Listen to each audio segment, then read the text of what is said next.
All right. Good morning, good afternoon, good night, depending on what part of the world you are joining us from. I am Alex Faust, your host of Conversations at the Edge, and it's great to be back. It's been a couple of weeks since we were together for these Conversations at the Edge sessions, and I'm very excited about today's guest, Tamsin, Dr. Tamsin Wooley-Barker. And if you're not familiar with her or her work, she's an evolutionary anthropologist known for her original research on baboon social structure and evolution. She is the author of Teaming: How Nature's Oldest Teams Adapt and Thrive, a category busting #1 bestseller on Amazon in organizational learning and other categories. It's widely regarded as the defining work on organizational biomimicry, which is an organizational structure and process that is based on nature's proven solutions. So I'm sure we'll touch on that a bit in today's conversation. And Dr. Tamsin consults for some of the world's most innovative companies through her company Team Innovation Group.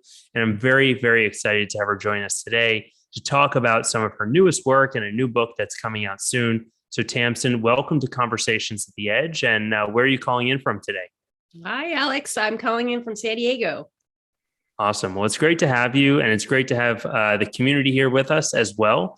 If you're here, as always, the last 10 minutes are for you. So if you have any questions during our conversation with Tamsin today, please put them into the chat, and we'll be sure to get to them towards the end of our conversation. So with that, I want to jump in, but I kind of want to start from the beginning. You know, your life's work is really about understanding how we can design our lives and our companies to align more deeply with the environment. And so I'm wondering if you could tell us a little bit more about this and kind of how you decided to dedicate your life to thinking about how nature and organizations kind of mesh together.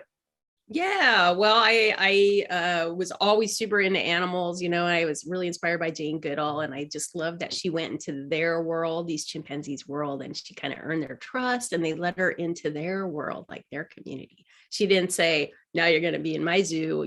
She went to their world. So that really inspired me, and especially because I'm, a first generation immigrant, just trying to naturalize to place and belong and do things together. So that was my kind of motivation of like trying to figure out what kind of animal are we and how is it that we like to be so that we can design our world to, maximize our potential. So that's really what's driven me. Awesome. And, one of the things that I saw in your newer work, and you talked about this previously as well, is that you believe humans, we've often kind of compared humans evolving from chimpanzees, but you're saying that humans might actually be more like ants and honeybees in the way that we cooperate, and use a term called superorganism in terms of their cooperation and collaboration. So I'm wondering if you can talk a little bit about what is a superorganism and how you kind of see us fitting more into the world of the ants and the honeybees. Sure. Well, we definitely, like as anthropologists, we come in and we look at, oh, well, humans are just really smart chimpanzees. But what I found looking in the field and watching these baboons and other kinds of primates is that we're really not like them in the way that they are out for themselves, their own reproductive fitness. But in ants and honeybees, they depend on each other fundamentally. It's one queen that does all the reproduction for the colony, and the workers are all doing their different things. Everybody's unique and independent and creative. And I was like, that's really much more how we are.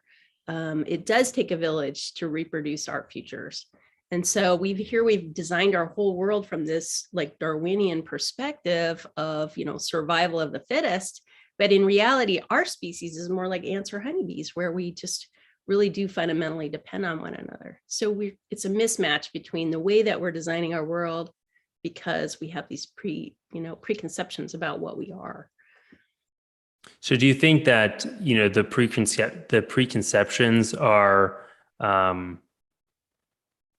what's holding us back? Like this, is it idealistic to think that we're more like ants and honeybees and less like the chimpanzees? Because you often see, especially today, like we're in kind of this me cycle. Yeah.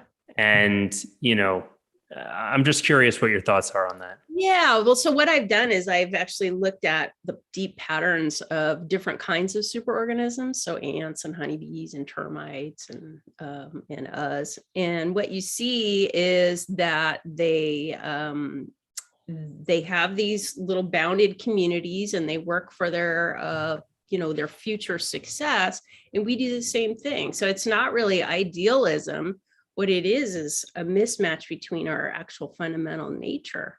And so yeah, it seems like, wow, that's like some ideal that we could get back to that or have that again, but it's really within us.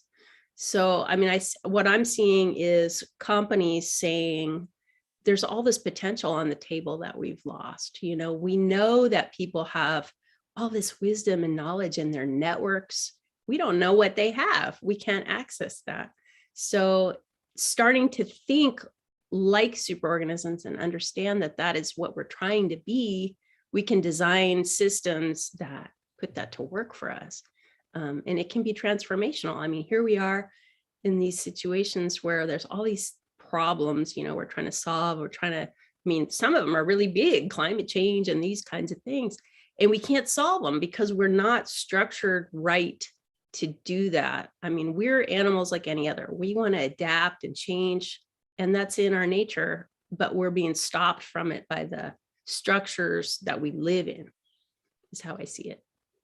So how do you teach leaders to use this idea of like being a super organism to like collaborate and elevate ourselves, our teams, our organizations, our communities?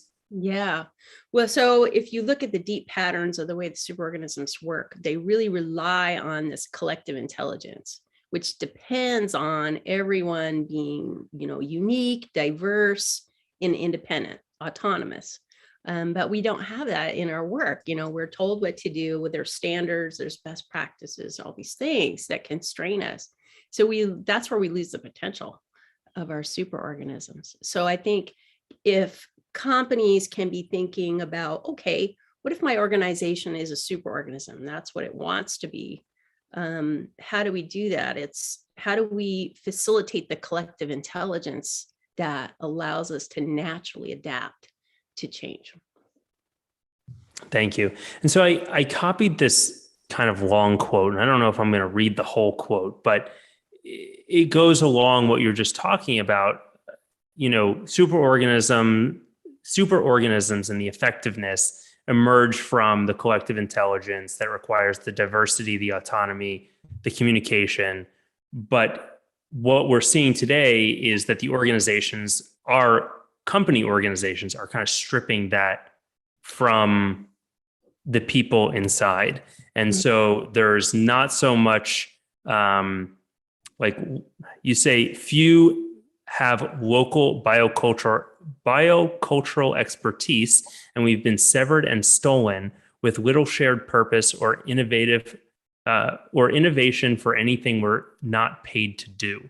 So, and yet many of us feel inadequate and unseen in the absence of caring mentors, peers, et cetera. So I'm curious if you could talk a little bit about like this drive to be seen and heard and communicative, but we're not necessarily getting that in our organizations today. So if you go back and you look at, let's say, healthy human communities, which, traditional foragers have been living like that for 5 million years. So we'll say that worked, right? So we'll call that healthy. But, if you look at the way they live, they are really working hard to maintain that commons where everyone is free to be themselves and diverse and all the things that they, their unique gifts. And so here we are, we're like trying to design our companies, but we don't have a shared purpose that's naturally coming out. We've imposed it. Our company is going to do this. You are going to do this job. But if you in a superorganism, they share a purpose naturally because it's their future, it's their community's future, it's their future generations. And so everything stems from that.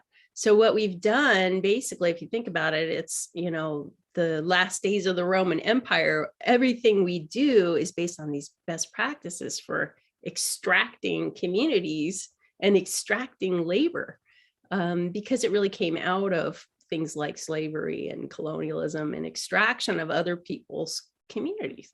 And we forget that, because we're just trying to, make money. right? We're just trying to run our businesses and scale up and all these things. But we forget that these are all designed to extract from others. And so if you want to design superorganisms that naturally have this collective intelligence and swarm creativity and all this powerful stuff, it really comes down to this shared purpose. Like if everybody was like, yes, all into their community, to their organization's purpose, we wouldn't have to tell anyone what to do. They would just do it, and they would do it uniquely in the way that they do it and all these things. So I just spend my time looking at the way that superorganisms like us naturally do their best and see if we can kind of match our conditions to that so that we can make change fast, effectively. It's interesting. And yesterday I was talking to a colleague who was telling me a story.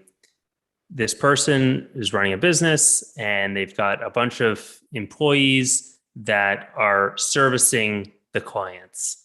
And in the servicing of the clients, they all kind of have their own mission, purpose, values that they are portraying to the end client. So it's not necessarily a collective purpose. It's kind of like each person has their own purpose. Yes. And the owner of the business is struggling with that balance of like company purpose versus individual purpose, and how to kind of like keep people happy and allow them to express themselves without losing the fundamental reason why this business exists. And so I'm curious if there's any examples that you've seen in nature where the organisms have different purposes, but somehow we're able to kind of combine that for the collective of the group. Mm-hmm. Well, you see it in ecosystems for sure. Like all these different species are becoming more and more unique to one way of life. But the more they do that, the more difficult it is for them to obtain all the other things they need. So you get these ecosystems where different players are becoming different, more specialized, and they're exchanging. And that's the power. That's the potential, right? It's that diversity and that exchange, widens the opportunity space. There's more ways for us to make profit, to launch new ideas. So I see that. Yeah. Thank you. So I'm curious if you can share an example of like a typical working style or working environment that you would deem unnatural to the natural world versus what that same situation might look like if it were transformed into something that was more like biomimicry based. Mm-hmm. I mean, we get all these companies that are global, and we put, we figure out the best numbers to scale up to, the best. But in reality, living systems work by maximizing diversity, so because that's the potential for adapting to the future. So our structures are systematically removing that. They're suppressing that kind of noise and diversity because we want efficiency. We want that, and so we're designing for efficiency, which actually removes the diversity, which is the potential for adapting. So here we're in a situation where all these things are happening really fast and we have to adapt all the time, but we've lost the raw feedstock for that because we've suppressed all the diversity. And then all the things that go with that of like, when you go to work, you don't bring your whole self, and you share, you're really there to maximize your pay and your family's potential and all of that. But what if we worked because we believed in a shared purpose? Then you don't have to tell people what to do. Then people are empowered. And then it seems to me all these things that we're trying to accomplish, climate change or poverty or all these things that are so hard, or even just CEOs that say it's hard to transform. These structures in place would allow people to transform from within. So you mentioned, organizations are scaling by creating efficiencies, thus depleting diversity from within. How does nature scale if not through efficiencies? How are you seeing nature do that? Well, in superorganisms, they are scaling, right? I mean, like some of these places, like a termite mine might have 10 million individuals in there, and nobody's telling them what to do, but they're doing these incredible complex things of air conditioning their mounds and all of this. And how do they do it? It is just pursuing their individual, uniqueness, but also it's this tied to the locality of the place. They are working together because they have to exchange, they are actually investing in other players in the ecosystem. So the whole ecosystem is getting richer, and that's increasing the potential for everyone. So yeah, you see these, overlapping purposes, and everybody's got their own individual thing. But what you see, like in a honeybee hive, some of the bees start producing eggs, which is considered like cheating on their social contract, and other bees come along and remove those. And so it's this kind of distributed leadership where everybody's maintaining the accountability for everybody else. There's no top-down plan, that kind of thing, but it's very localized. And so when you're talking about scaling up, we know that humans can really only manage 150 relationships with the politics and the trust and all that. And then the other thing you see in like ants and honeybees, they work in these little trios.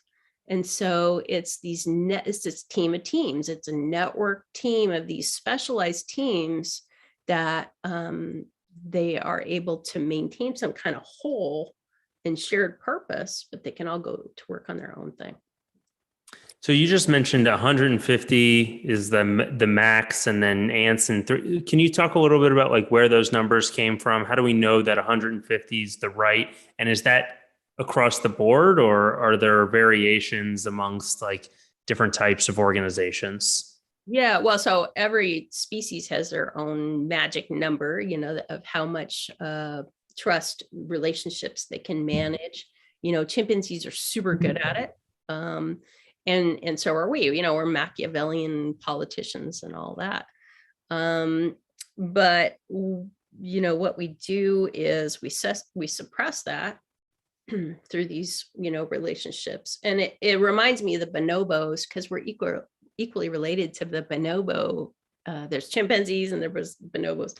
So chimps come in and they dominate everything, and that reduces collective intelligence, right? Because you can't show up authentically. You can't show up as you are. You're constrained. But in the bonobo society, any two females will come and prevent that domination. And so it allows this kind of collective intelligence to form. And then we've taken it to a whole nother level where we really need that diversity of perspective. And then achieving that, we can maintain our personal freedom and our personal creativity and all those things.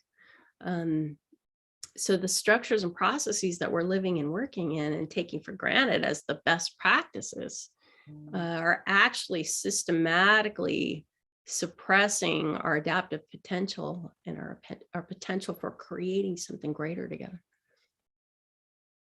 Is there a way in which, if we have people being their own authentic selves, like how do we make sure that people are in fact working towards the good of the business rather than working towards the good of themselves? Like if it's kind of like self-managed and peer-to-peer managed in that way, like what are the ways in which, yes, I don't want to call it survival of the fittest, but like those people no longer are part of the organization and the others are? right. Well, so there's always parasitism in nature. So there's always, the individuals that are working to, continue these ideas or this way of life into the future. But there's always parasites in nature that are trying to kind of steal that collective value. It's just a different strategy. And we can put on moral concepts to that, but that's just those both strategies work. And so we're always plagued by that. And so the smaller your networks get, like if we work in 150, and that comes from primatology observations of Dunbar's number. You may have heard of that, but these, they've looked at different species of primates and how big their brains are relative to how many people or individuals are in their networks. And for humans, that's just how our brains can handle that much. And so, but here we work in these global, like Walmart and like all over the world. So there's no structures for maintaining trust, and there's no structures for coming to shared purpose.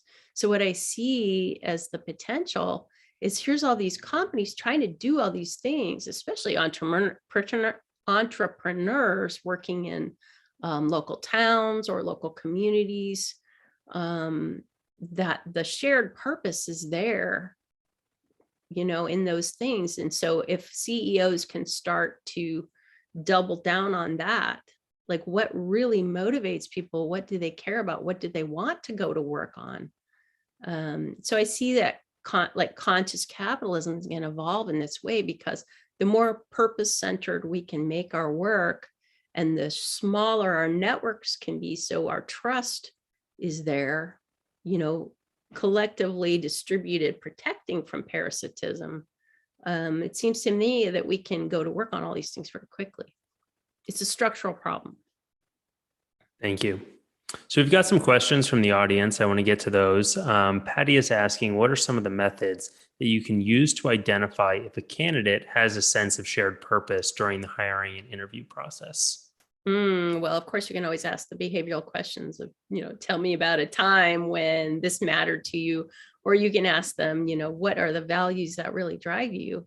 And then you're going to see that. But the other thing that a lot of companies can do, I think, is facilitate kind of more self-organizing things within the organization, of just giving people the opportunity to express what really matters to them and find each other. Because those kind of intrapreneurial things can have really powerful effects on pulling shared purpose to the front. Yeah. Thank you. So the next question is, how does the biomimicry concept view capitalism versus socialism and communism? What are the pros and cons of each using this concept? Oh, that's a thesis right there.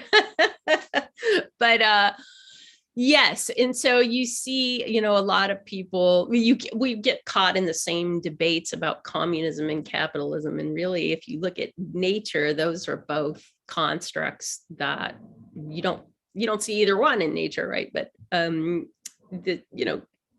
capitalism, I think, is both of them have things that can be used, and both of them have things that are present in biological systems naturally. So it's just approaching that. But then, like, all of those things, of course, have agendas connected to them about power. And so if you really look into, where do you see communism and it's easy to promote this, like, oh, a slime mold has all these genetically different individuals, and they suppress their personal purpose for the good of the group. And that's how we think of that. And we think of that as communism. But in reality, what's happening in nature is, because it's a complex system, what happens is that individuals reduce their energy costs of competing, and they become more specific to what they do. And then they also invest in their partners, how reliable they are, how capable they are, how much exchange there are, how much trust there is. And so life is actually, investing in creating conditions conducive to future life. So, really, it's not communism or capitalism. It is this constant process of increasing the opportunity space and investing in each other for something bigger. And that's just what nature does. It's not good or bad. It's just, that's what's proven to work. So on the same topic, you shared that Darwin also observed that life avoids wasting energy on competition and saying it's a good way to get worn out or get killed. Instead, they go for the low-hanging fruit and let the water flow downhill. What can we take from that? Well, I see that all the time in nature. I mean, I'm a surfer, and so sometimes I see the dolphins surfing the waves with me. And what I'm struck by is that they're surfing for free on an energy that already exists, patterns that are already in the world. And so I think that a lot of strength comes from just observing what's trying to already be, and then surfing for free on those patterns. And so we're all on this planet. We all experience the same gravity and seasons and all these things that every other creature experiences too. So looking at their solutions that are proven over 4 billion years is a pretty, that's a proven solution set. So that's how I think about that. Cool. Thank you. You share that life's abundance and resilience are the product of three things: diversity, exchange, and opportunity. Can you talk a little bit about what that means to you and how we see this kind of taking shape in our organizations? Sure. Well, we know, I mean, as an evolutionary biologist, the amount of the speed of adaptability, the capacity to adapt, is the limiting function on that is how much diversity there is. So you have to increase the diversity in order to increase evolutionary potential.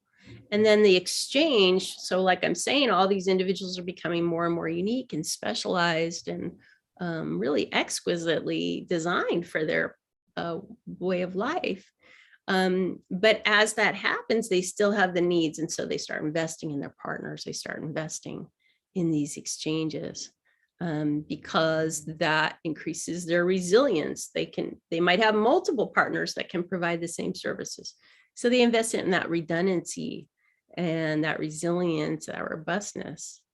And that's what you see across the board. So it seems to me that if we can, spread these awarenesses of these deep patterns of the way that life likes to work, we can tap into that and we can serve for free on it.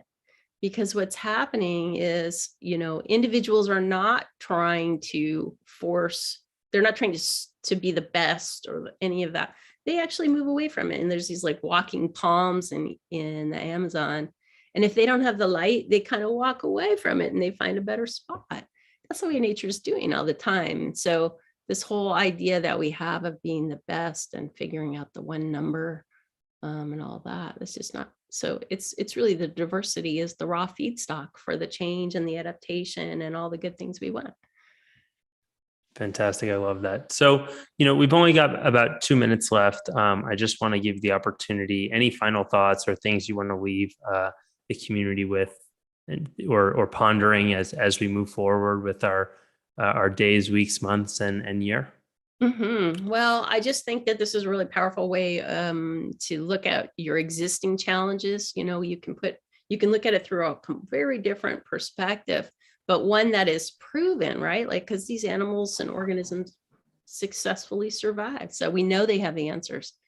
And we're animals too. So we know they have something relevant for us in our designs. But I think that the really exciting opportunities in our time is that we're starting to see this and we're starting to understand that we are living things and living systems are complex, and you have to start exploring these in that different mindset because so much of it was imposed on us. So much of our employees and the people we work for have traumatic histories, from migration and severance and slavery and colonialism and all the other things. And so I think we really have this great opportunity to reconnect to our human nature and design a world that lets us fulfill our role in the living world. We didn't evolve to take it all. We evolved as part of it. So I think it's really exciting. I think it's hopeful. And I think it's super juicy. I have a lot of different, this sounds kind of high level philosophical, but in reality, we actually have a lot of processes and methodologies for systematically exploring this in people's businesses through consulting. And we have a course for that as well. Awesome. Well, Tamsin, thank you so much for being here with us today. Always wonderful to learn from you, and looking forward to when the new book comes out. All right, next month. Thank you, Alex. Yeah. Thank you. And everybody have a great rest of your day. We'll see you again next week. Take care.